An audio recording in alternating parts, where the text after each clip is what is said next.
Welcome to Super Bowl. I don't know the number. Oh, this isn't the Super Bowl. Sorry you're disappointed. You could be This as is during the Super Bowl, and both Ryan and I don't much care about hand egg. Whoa. What? Hold on a minute. So when I just started the show, I have the show brought up so I could see the chat window on YouTube, and it decided to play the show. So all of a sudden I heard myself saying, hello. And it really jumped me. Sunday. We have 2 viewers. They're seeing all this, so that's great. Are we ready, Weird? We have 2 viewers there also not watching the Super Bowl. 3 viewers now. Oh, God. Is the Super Bowl still going on? I don't know. What period? Type Super Bowl into Google. What period is it? Who just scored a goal? Let's see. The Pats are ahead. Oh, of course. How much were the balls deflated this time? But it's by a single point. So what's his face? Belichick. Shaq must have got a free throw. I wonder if that movie that he was in, what the hell was it? Space Jam really affected his concentration. Shaq? Space Jam? No, it wasn't Shaq. Who the hell was that? Michael Jordan. Was Michael Jordan. God, shows how much I know. Anyway, all right, here we go. God. Hello and welcome to Handgun Radio. I'm your host, Ryan Bachad from the wild woods of central Maine, and this is your home for all the news, information, and discussion in the handgunning world. And this week, we discuss some new products and some listener questions. As always, Handgun Radio is brought to you with the Firearms Radio Network, and please check out the Patriot Patch Company for their awesome patches and other high-quality items. Visit patriotpatch.co for more information. Weird, have you checked out Patriot Patch Company? Kinda. Not recently. I know you're not much of a patch guy. I'm not a patch guy. Like, I've got I have a bunch of Patriot patches, and they are spectacular. Like, I mean, I'm almost ashamed to mention that, like, they're just kind of sitting in a box on my desk here. In the fact that they're beautiful patches. I love them to death. Like, you would love these patches, but I don't know what to do with patches. Like, it's one of those, like, I could make a patch wall, but at the same time, like, I've got like art and posters and stuff that I could hang up on my walls too, and I haven't done that either. Well, I do know that you liked the 1911 patch. I remember you actually saw Jake at NRA show and complimented him on it. Oh God, we talked for a while about just that one, because that was like the single best like 1911 depiction that I've seen, as far as like, it's not clip art, but as far as iconography of the 1911, because everybody makes their 1911 with the hammer down and all that. It's just one of those, like, that's a 1911 that's sleeping. Right, exactly. Snarky Poster says the movie I was thinking of was Kazam. Oh God. But yes, Patriot Patch Company, they have fantastic stuff over there. Cleaning mats, patches, stickers. Actually, if you're not into patches, you could really get the stickers, because a lot of the patches also have a corresponding sticker. Ooh. So if you want to put, like, I have a bunch on my just over here behind me. I have a bunch on my my gun cabinet and my safe. So if you're not a patch person, stickers may be the way to go for you. Mm-hmm. And always shop Amazon using our affiliate link, firearmsradio.tv/Amazon. And please help support Handgun Radio. Head over to firearmsradio.tv/pledge and click on HGR. There are a bunch of different pledge levels over there, and we really appreciate everybody who has pledged and shown some support to the show. So, Weird, what did you do this week? I got no range time in. My daughter was sick at the beginning of the week, and we went up to Vermont at the end of the week, and we just got back today. And but I gotta say, for Handgun Radio, I must say that Vermont, being given that I left Massachusetts and went through New Hampshire and Vermont, two of the most gun-friendly states in the world, like not even the United States, but in the whole world. I don't care what you say about like Florida and Texas. No. New Hampshire and Vermont have them beat hands down as far as how friendly they are to people carrying firearms. But yeah, so I was carrying a gun, but at the same time, I'm also staying in a hotel room with my wife and my very small daughter. And so one must be very, very careful. So you got to have a regime. And my trick of the trade was I've got a hard side lock box. It's actually the same box that I use to fly with. And and when the gun is not on my person, it's locked up in that box, and or it is in my holster. The one other exception was that we were going to a party for my wife's uncle. He was turned 75. And so I changed from my dumpy jeans that if you've seen pictures of me, it's what I'm wearing. And I was carrying the Car PM45 because that's like my go-to gun when I'm like in any sort of like going to be changing wardrobes, going to be doing a bunch of things. It's the most versatile gun in my collection. But yeah, so changing from my dumpy jeans to my nice dress pants. So I just took that moment to scoot into the bathroom and lock the door so I could take the gun out and put it on the bathroom counter while I changed pants and then went back in. So yeah, keep the gun in your person or keep it locked up. But it's always just a good idea just to think about small children, and you don't want curious fingers finding your gun. Yeah, you absolutely want to make sure it's totally secure. I mean, I had a lot of like stuff to really start thinking about before we had our first child, and now we have our second one. There's a lot more to think about, but we have a nice quick access safe, in our room there, and then also the stuff in my safe in my office. So, yep. Have you started doing any Eagle yet? We haven't yet, just because he's barely 2 years old now, so it's really never too early. My daughter has like taken to it to a duck to water so much that like she will like see my bug assault and want to have me put it around the yard so that she can find a gun and tell me to move it. And actually, my daughter just the other day, my daughter was discovering fake guns and having me and my wife put them away. Like she was so just, did she you was like pointing find to a spot on the floor? Mom, there's a gun on the floor right here. There's no gun on the floor. She's pretending. So did you get like a DVD or YouTube or something? So we have the DVD, but the whole thing's on YouTube. And so it's one of those, had the DVD, showed her the DVD. She liked the DVD, wanted to see it again. And like after a while, it was so much easier just to pull it up on YouTube. Yeah. And also the cool thing about it is that the on the NRA's YouTube channel, they also have the vintage Eddie Eagle that isn't on the DVD. So this past week, not totally handgun related. Well, not at this point, but I went to a local sawmill. People may have heard me talk about this before. I was looking for the next piece of wood that I was going to make my next guitar out of. And I found a huge slice of black cherry. Now, this basically came off. It was basically a tree that had been cut down, and then the guy put it on he's a professional, he has like a bandsaw or something, cut this huge slice, like the length of the tree. It's about 4.5 feet tall. So I bought that, and I've cut it down and clamped it together. There are pictures in the show notes. So I'm making a guitar out of black cherry with the live edges making a racing stripe down the middle. And Weird has seen it, and he actually was impressed, which yes, I knew it was right then.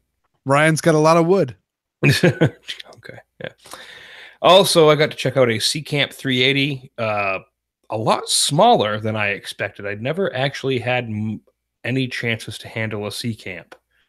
And I thought it was one of the 32s until I looked at the side of it, and I was like, this is a 380? They're the exact same size. I'm pretty sure. I don't think there's any size difference between the 32s and the 380s.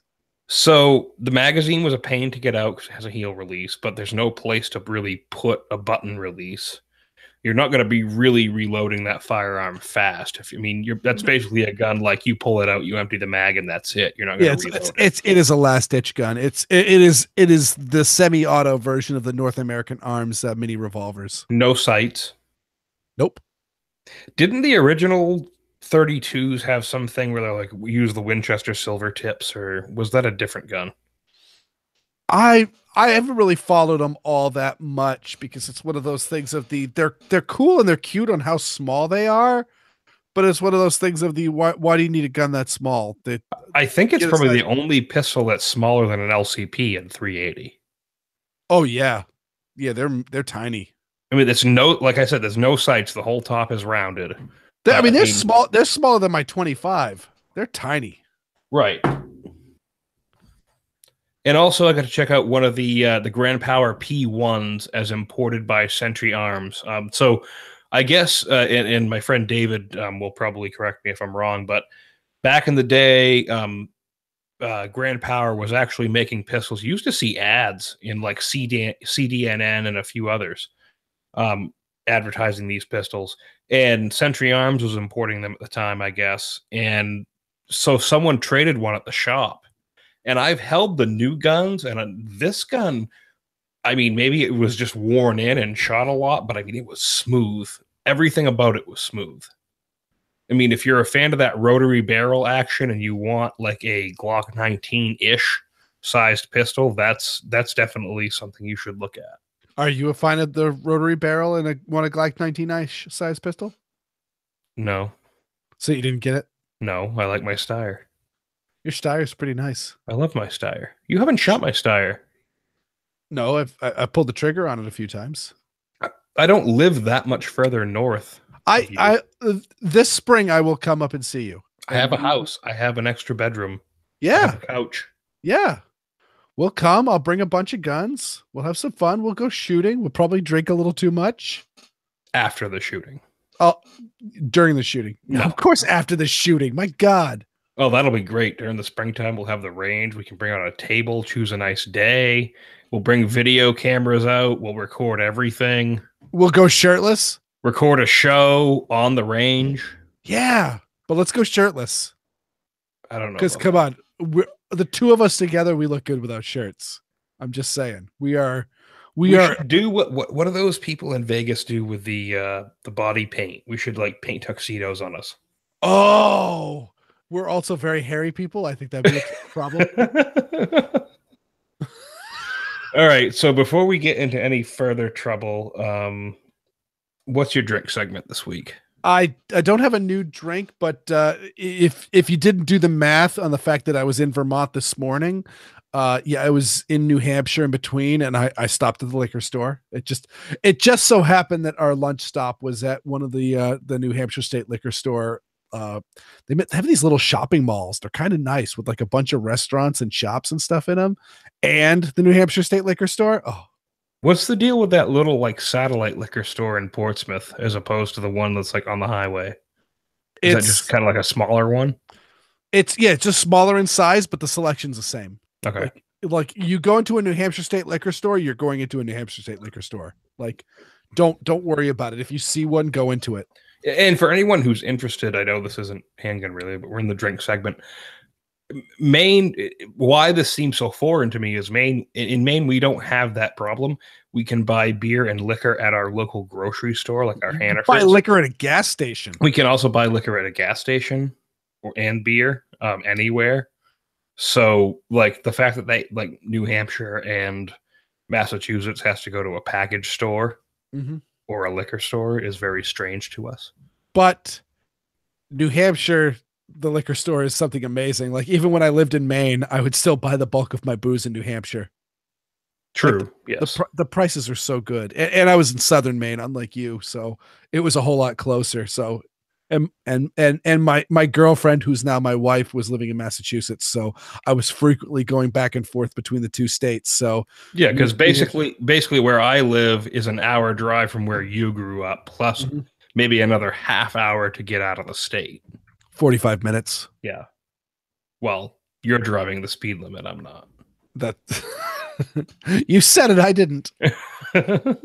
But they had a I actually hadn't seen this before. They've got a clearance wall, and they had an agave tequila that I'm regretting not buying. It was like $15 for a fifth.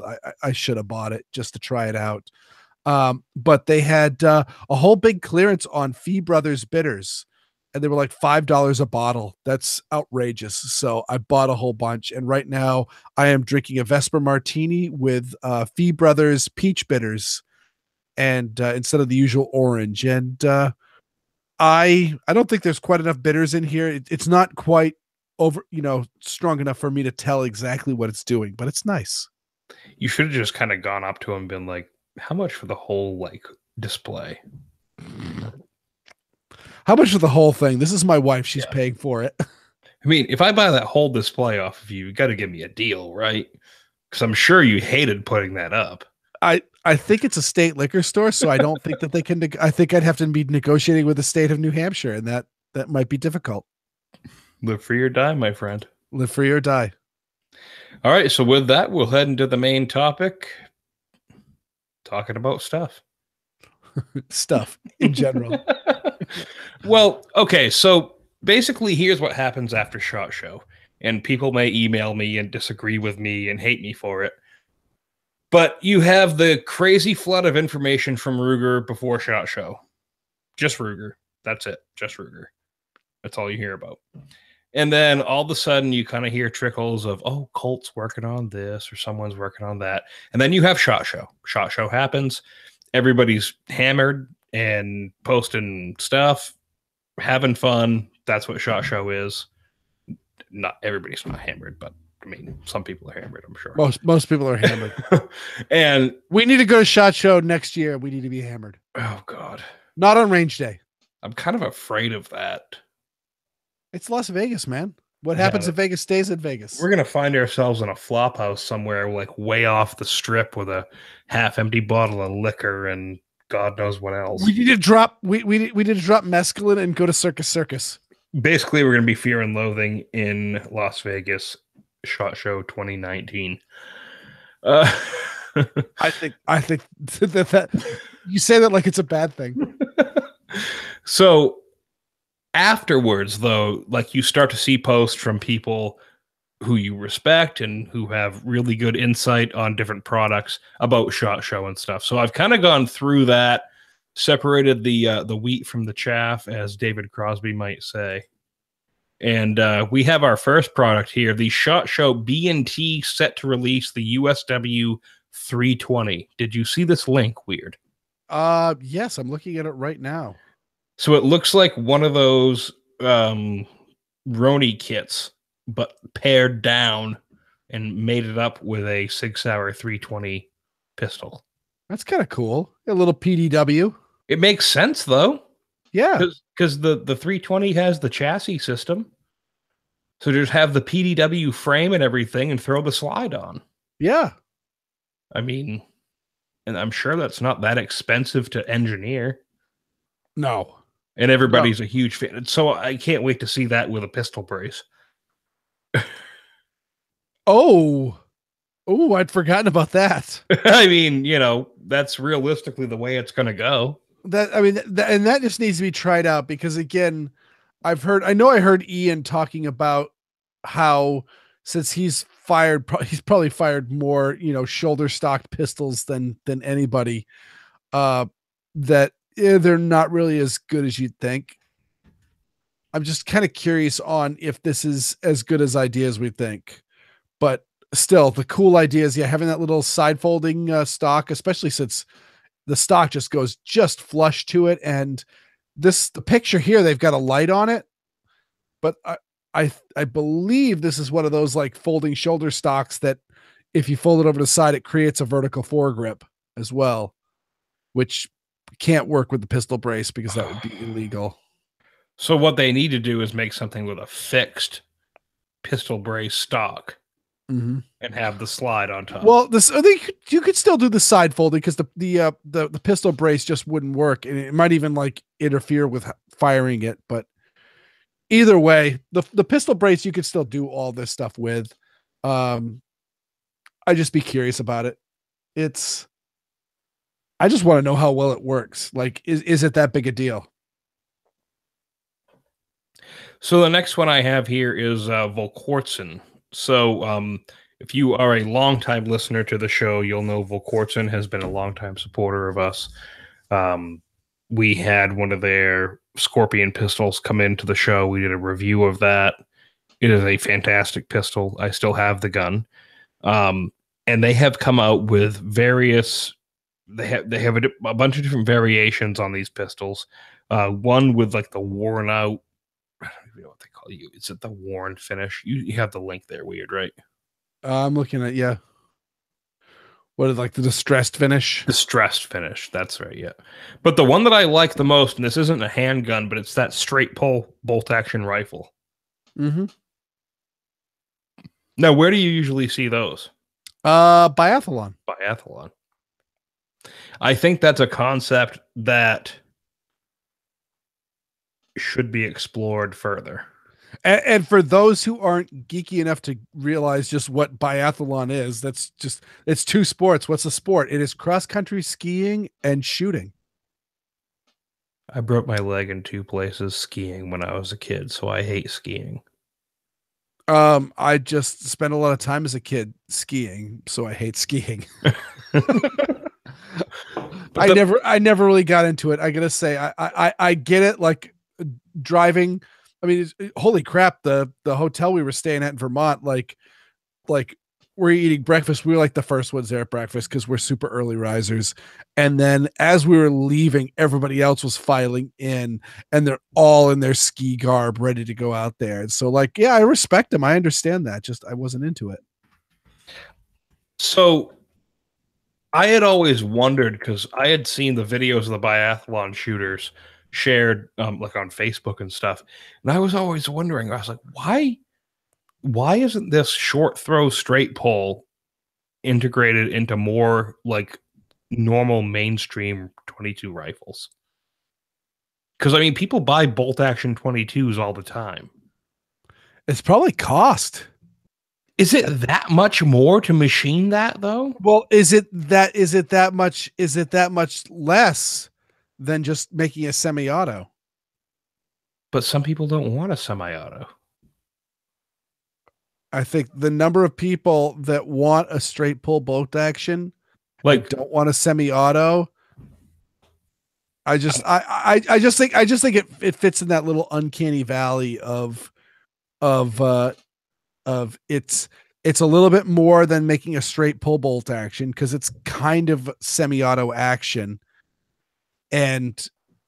but yet, you know, I think it's overall just you're right there in the midst of making that straight pull bolt action for making a semi-auto. The reason why they've got the straight pull bolt action in the biathlon is because they have to have bolt action. Right. And so then might as well make it straight pull, spare no expense. But if you're not restricted to just bolt action, why not just get a 1022? So the next one here is the Lantac slides for Glock. And this actually isn't, I'm not really going to talk about specifically the stuff they're offering, but the whole concept. So offering slides that don't have, or that have the features that the factory slide doesn't have, has become big business lately. And I think that's a good thing. Oh, it's a great thing. It's a great thing. So Glocks have become, I remember back in the day, you had magazines that would come in. They had all these modifications, different things you could do for 1911s. And they were magazines. You had to send in an order and get your stuff back and so on and so forth. Maybe you call the phone number. Nowadays, you can go online and order a slide and a barrel and put them on whatever frame they correspond with. And so let's say you buy a Glock 19 bone stock, and you decide, I want an RMR and I want to be able to run a suppressor. You can go to Lantac and you can buy a barrel from them, threaded with a thread protector, and the slide milled for your RMR that you just got to screw down. I mean, you may be paying, $400 to $500, maybe a little bit more than that, but you're getting exactly what you need.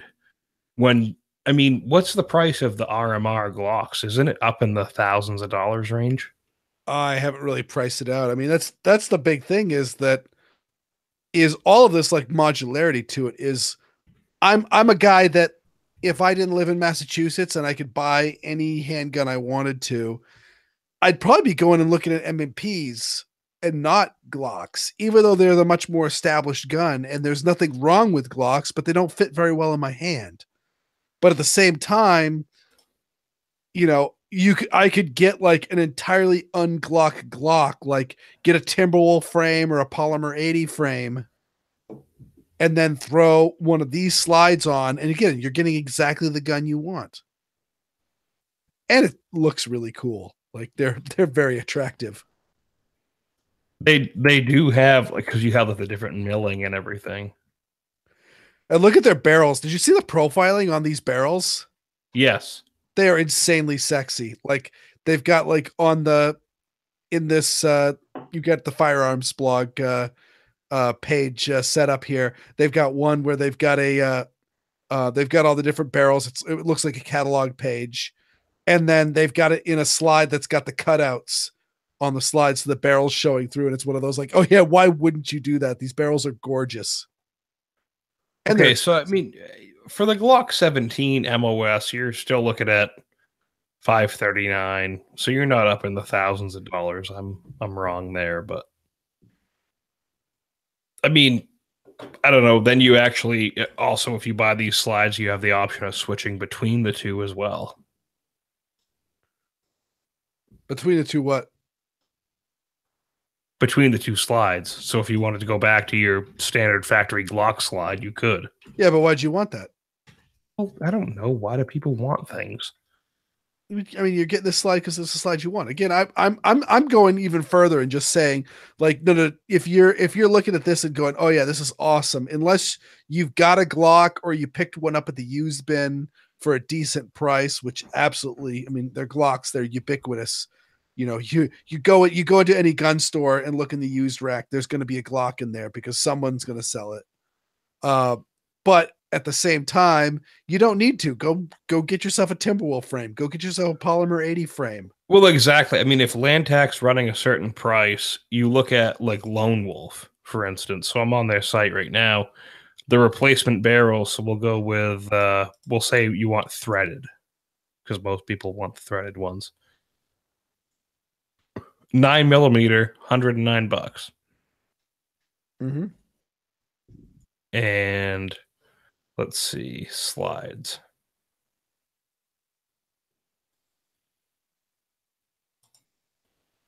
And this, so we'll go with assembled slides.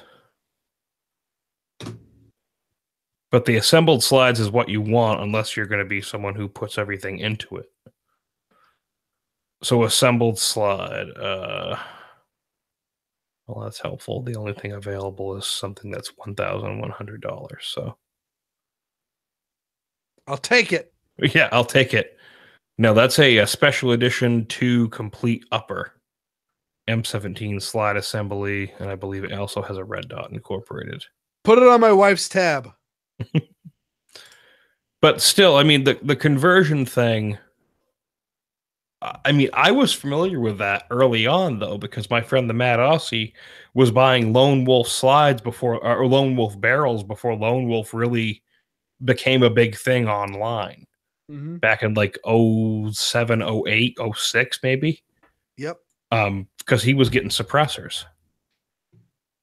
So the next one here, the Ivor Johnson Pocket Ace in the 1911 carbine. Now, I'm excited about one of these, and I'm not excited about the other one. The Pocket Ace is one that I've seen the past 3 NRA or 2 NRA shows. I didn't go to the last one, but they had it. They had a plastic model at the last show I went to. Yep, I handled that. Yes. So what do you think of this, Weird? I won't lie. Overall, I see it. It's interesting and good, but I think it covers what the North American Arms mini revolver does, but does it ever so slightly better because it's 5 shots over this 4. And it's probably lighter because it's not 4 individual barrels. Now, if they had maybe made it in double action. Yeah, except for how the design set up is like there is something to be said about like the single action, because that adds an extra degree of safety for a gun that small. Like I don't know if you would agree with this, but I would absolutely carry a fully loaded North American Arms mini revolver just thrown in a pocket, no holster, no nothing. And that's the only gun that I would say I would do that with. How would you only because the hammer has locked onto the safety notch in the cylinder. The hammer would be in the safety notch. It is single action only with the hammer down in the safety notch. And And yeah, so it's one of those. It's the gun to get the gun to firing position. You need to pull the gun out of your pocket and then cock the hammer to full cock, which is stiff. Which is stiff. Yep. And then bring the gun up, pretend that you're lining up the sights because there really aren't any sights on them. But yeah, that would be the gun I would be least worried about accidentally firing it in my pocket. It's the same idea as I read an old Guns and Ammo article. I wish I remember who wrote it, but talking about the fact that a single action army is the safest gun in the world, so long as you do the trick of leaving an empty chamber underneath the hammer. Right. When you're there, because that gun is just not going off. There's no ifs, ands, or buts about it. There's no way the hammer is going to be cocked and then the trigger is going to be pulled to set that gun off. And that's the same idea of the North American Arms Mini. I would still throw it in a pocket holster because pocket holsters are cheap and they keep them oriented the right way. Tiny, tiny, tiny. Yeah, that's the big problem with the North American Arms is just losing track of it wherever it is in the pocket because they're so small. So the last one here is the Car S series. Oh, wait. We didn't talk about the other Ivor Johnson. Oh, the 1911 carbine. Let's talk about this. Come on. This is basically a 1911 with a piece of wood thrown on the back with a stock trunnion and a 16-inch barrel. Have fun. 16-inch barrel blank. Yeah, it is the most half-assed 1911 carbine I've ever seen. Makes the Mech Tech CPU look like a fine Mauser.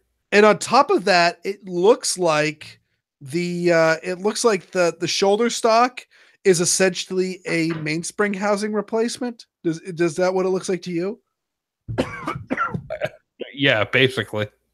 And so that's also just running into that just weird thing of you're not getting the standard, like, all right, I get it. I've seen like the 1911 carbines where it's an upper assembly. So you pull out your slide stop pin, you take your slide and barrel off, and then you put this blowback top on that's essentially got raised sights. It's got an inline stock and it's got a 16-inch barrel on it. Ta-da! Number one, you're never going to run afoul with the ATF because the shoulder stock and the barrel just come right in at the exact same time that everything mates to the frame. You've also got a nice inline stock, which is just better. And if you want to take the stock off, you can be like the Joker in one of the Batman movies and have that big revolver. That is true. But yeah, but this also leads into, well, what if you want to convert it over to a pistol? It's comparatively difficult to take the slide off and remove the barrel, or I don't even know how the barrel comes out of this thing, because again, with a 1911, you got to drop the barrel down and drop it out through the bottom. You're not going to do that with this. The grinding wheel.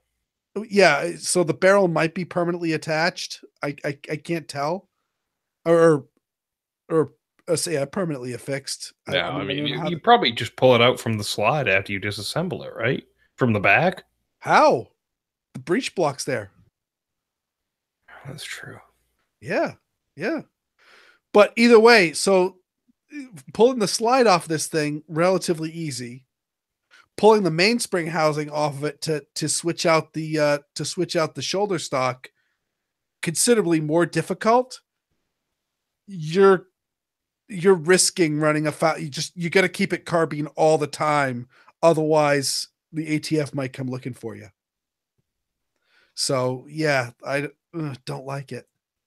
So the Car S series, let's talk about something we do like. Do like it, yeah. So it's a little bit smaller than a Glock 19. We looked at the measurements. It's a little bit shorter front to back. Mm-hmm. Definitely thinner because it's a single stack. Yep. It has, let's see here, 4.0 inch barrel, caliber 9mm, 8+1, your standard car trigger. Overall length is 6.5 inches. Height is 5.08 inches. 2 8-round magazines come with it. Where were the features of the S series here?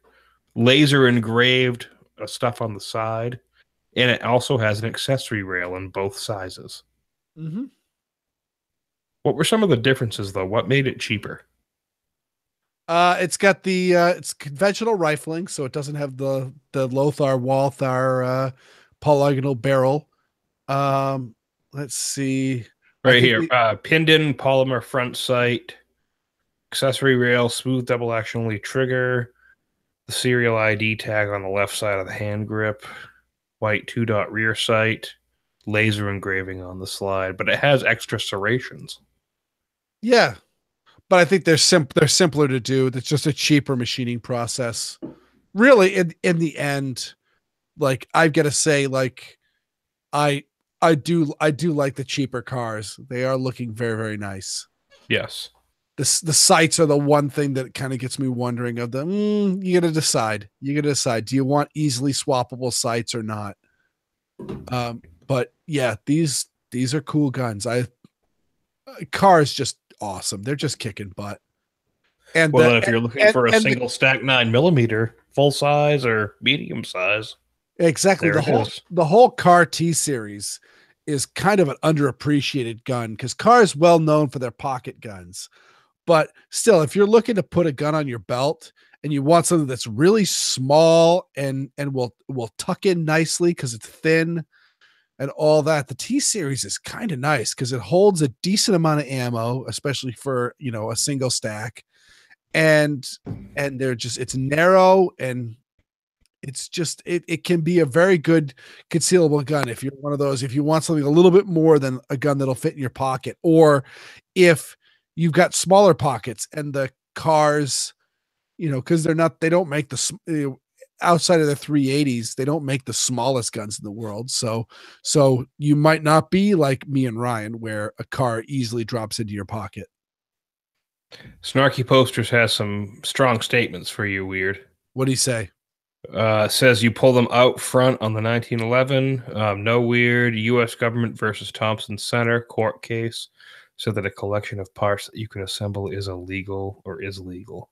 Oh yeah, it is legal, but I'm saying that if you threw the slide on and went, oh, it's too hard to take the shoulder stock off, so you had a 5-inch barrel with a shoulder stock. Yeah, that's all I'm pointing out is driving out roll pins is a whole lot more complicated than pushing out the slide stop on it. I would absolutely love to see Carr do a double stack or see what their take on a double stack would be. It's the Walther P99. I think fair. I don't know, man. I think Justin or the Jericho. It's, again, Carr has 2 double stacks. They're just Magnum Research baby eagles. Weird. What would you think about a Glock 19 Carr size? Oh, I would love it with the Carr trigger in 45 auto. The big statement is that Carr's low bore, so they would be able to get like a few more rounds in there. So it would be, I bet they could almost fit 17. What about a 13 round 45 auto by Carr with that trigger, the size of a Glock 19? That would be cool. Or a 17 round Glock 19 size with the Carr trigger. Again, love their trigger. And just honestly, I bet you Justin could probably figure out how to fit a 14 shot 45 auto in your pocket holster. I guarantee he could figure it out. The question is, does he want to? I mean, we talked with him for a long time at NRA show. He is the most approachable guy on the planet. It was strange because I was standing there and I had my car in my pocket, and I was just like, I told him, I said, I gotta tell you, I've been carrying the pistol that you designed for the past 2 years. It's in my pocket right now. Yep. And how did you even come up with this? And how did you make it work so good? And I'm sorry for Carr fanboys, but it's a company that doesn't get much attention. There's a reason for us being Carr fanboys. They deserve it. They make absolutely amazing guns. I remember when I bought my CM9, I messaged you because I knew you had a car. and you were like, oh, well, shoot through it and see if it works and it worked. I have not ever had a problem with that gun. Mine either. Yeah. There's supposedly like a 200 round break-in period. And yours is the more expensive one. Mine's the cheapie. Oh, I spent a ridiculous amount of money. I spent more money on my PM45 than I did on my Scandium frame 1911. Like, those Scandium frames command ridiculous prices, and I got that for cheap. I spent way more money on the car PM45, and I don't regret it. I do not regret it at all. Yeah. I mean, if I was doing it again, I'd be looking long and hard at the CM45 because it's a lot cheaper and it's just about as good a gun. But again, for the time, that was all they had, and I was carrying a Smith & Wesson 642 in a pocket holster, and when I was carrying that 642, sometimes it was summertime, I was just wearing shorts and a t-shirt, so I was carrying a 5-shot 38 special revolver with no reload. I wanted something more, so a 6-shot 45 where I could actually stuff a magazine in the opposite pocket, because I reload with my right hand with a revolver. So there was no place to put a reload for a 38, on it, just if you're wearing shorts and a t-shirt. So yeah, they make amazing guns, and they make guns that still, even though the market has crowded in around car, it used to be, back in the early 2000s, car was the only one that made guns that were in major calibers and of this size level. A whole bunch of other companies have come in and crowded them in, but they're still there with the amount of product that they offer. And again, that trigger, I love their trigger. If you like revolvers, and Ryan and I love revolvers, yes, the car trigger is the greatest trigger on earth. That was like the most comfortable thing to switch over to. Yeah. From a double action J-frame trigger to a car trigger. Exactly. My PM45 100% replaced a 642. Like, I have not carried the 642 since I might have since I got the PM45, but I really haven't. And then later on, I got my Ruger LCR, which in 357, which is its own compromise. I love that gun too. Yeah, if you haven't seen the Weird Beard Ryan Machad range trip on my YouTube channel, go check it out. Ryan Machad, YouTube, search it. That video basically, Weird thought I wasn't gonna do it, but I just like threw a 357 Magnum round in one of his hand loads where I didn't know where it was. Yep. Yeah. Russian rouletted with 30, just standard pressure 38 special and Weird Beard hot loaded 357, 158 grains. And you can definitely tell when the you can tell when it goes off, but not in a detrimental way. It wasn't like you were hurt. No, that LCR actually handled that fantastic. It is a ridiculous gun. Again, I say so many times in the show that they need to branch out that LCR, that polymer frame technology, into more guns in the Ruger revolver lineup. And I mean it, because again, I bought this gun thinking maybe it would be like the Smith & Wesson Scandium frames. You're shooting, a 14 ounce 357 Magnum. It's going to hurt your hand. It's going to be like getting hit in the hand with a baseball bat. And for someone like me, that's kind of fun from time to time, is just getting a huge fireball coming out of the end of the gun, having a lot of pain shoot up your arm, and you'd be like, okay, cool, back to 38s. I'll put this gun away and I'll shoot my full-size gun for a little while, and then I'll go home. And then I'll wake up the next morning with horrible hand cramps. And, all right, okay, go ahead.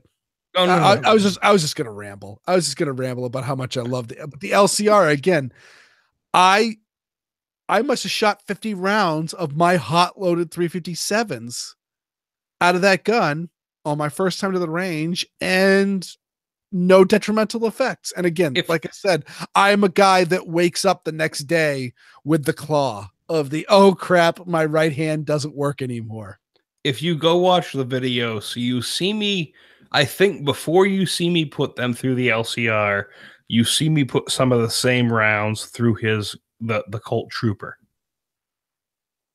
in 357. Mm-hmm. And you can see the difference that a full size firearm with what does it have, a 4-inch barrel? 4-inch. Yeah. So you can see the difference between that and the Ruger, but when you shoot the Ruger, the difference in the felt recoil is really, really dramatic. Mm-hmm. And I never thought I would say that until I had a lot of experience. I mean, I shot your LCR. Didn't you have one in 22? Yep. Yeah. I mean, they're the same gun. Mm-hmm. But the 22 doesn't move. That 22 it doesn't move so at all. Fun. So you had a topic here that you were a little bit interested in, and this was just before we wrap up. But guns that may be confused for fakes. Yep, I got this originally from an old blog where he was talking about there were certain guns. He was specifically talking about the Kel-Tec micro pistols, specifically I think he was talking about the P32, and saying you've got to always remember that these guns kind of look a little funky. They kind of look a little like toys. So if you draw this gun, again, going by, statistics and FBI data, the vast majority of defensive firearms uses, no shots are fired, which means as soon as the attacker sees the defender has a gun, they leave the premises. That implies that the attacker realizes that it's a gun being pointed at them, as opposed to thinking it's something else. And so the statement is you can't rely on that reaction of the, oh my God, they've got a gun, I gotta go, when you're dealing with certain firearms. And so I wanted to talk about some of the guns that might be confused with something that might be not a gun. So realistically, we're thinking of stuff like when you were talking about this, the first thing I brought up was the Cobra Derringer. Mm-hmm. That looks like a flare gun. Oh yeah. And it looks, it's the metal finishing and the stamping on the barrel and all that. It almost looks like it might even be plastic. I mean, I don't know that I would want to shoot one of these. No. No. I know I wouldn't want to. Would you want to take a shot of it? No, unless I saw like 3 other people line up and shoot rounds down the range and it didn't blow up on their hands, then I might go, all right, cool, I'll give it a try. No, because on the 4th time is when it's going to let go. That's true. Put the string on the trigger. No, I mean, guns like that, but like you had stuff like the Kel-Tecs. Yeah, I mean, with the Kel-Tecs, the big thing about the Kel-Tecs is that they've got kind of a cheap finish on the metal parts. The plastic parts look like cheap toys that you had as a kid. They look like the dollar store squirt guns that you buy. And so you got to, when you see a Kel-Tec, if you're a gun nut and you know a Kel-Tec, you see it and go, that's a Kel-Tec. I know what a Kel-Tec looks like. But if someone pulled a Kel-Tec out of their pocket to not a gun nut and said, back off, would they go, is that a Kel-Tec, or is that a squirt gun, or is that a novelty lighter? I don't know, man. With this whole concept, I have to kind of like say most people are going to be afraid of the concept of a gun. I hope they may not have to see one, but how many people have been robbed by somebody with their finger in a pocket? Mm-hmm. or robbed by just a garbage, cheap aim like airsoft. Like, what's that? It's funny as hell, but there's a movie, Super Troopers. I don't know if you ever heard of it. Of course, I've heard of it. So if you watch that movie, the cops in one scene pull out of their holsters this Crossman BB gun that looks like a 1911 with a super long slide and has like this little pullback part on the rear end of it. Mm-hmm. Have you ever seen that? I actually think I missed the Crossman BB gun. It happens when they're in the trailer and the pig's like banging on the door. Okay. I know that. Daniel von Bargen, that actor, he's from Silence of the Lambs, pulls that pistol. And that gun has been in so many different things. But if you didn't know firearms, if you didn't know air pistols, because I had one, it was very popular, you wouldn't know that it wasn't a real gun. Heck, we're both Bond fans. I think it was the Thunderball promotional poster. Sean Connery's holding an air pistol. Yeah, that Walther, what is it, the Walther 53 or something? Yeah, I don't know, whatever, the crazy long barrel. LP 57, I believe, maybe. Okay.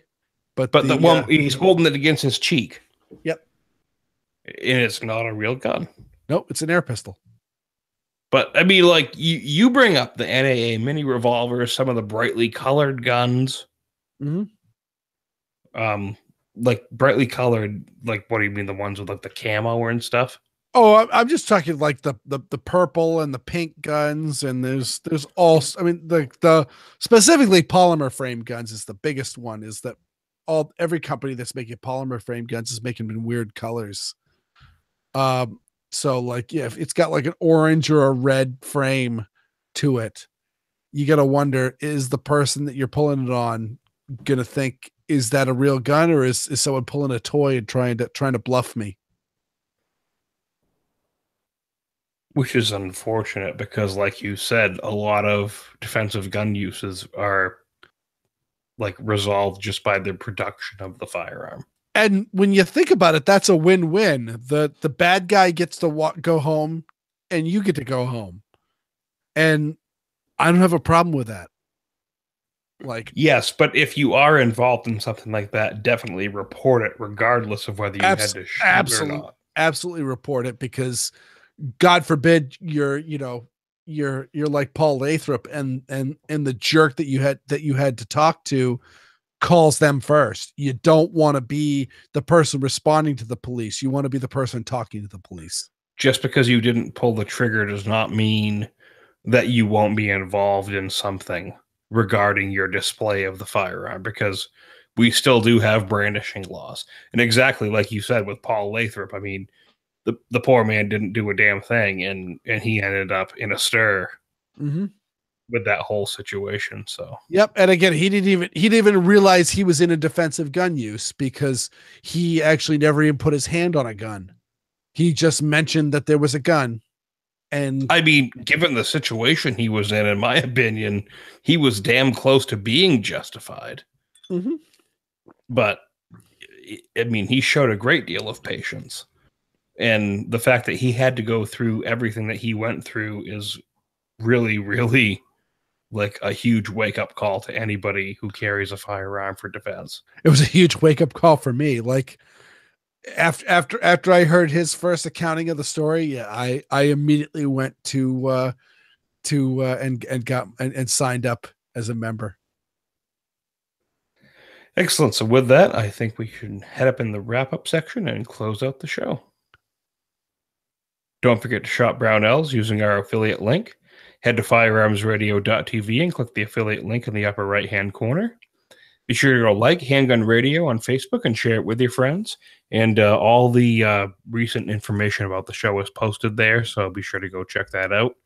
You don't actually have to have a Facebook account, I believe, to check the page out. So, also leave us a review on iTunes and listen to all the great shows on the Firearms Radio Network. Be sure to check out the Firearms Radio Network on YouTube. And Weird, where can people find you? You can find me at my blog, which is weirdworld.com, and on the squirrelreport.com. And thank you so much, as always, for coming on the show. That's good times. And until next week, have fun and safe shooting.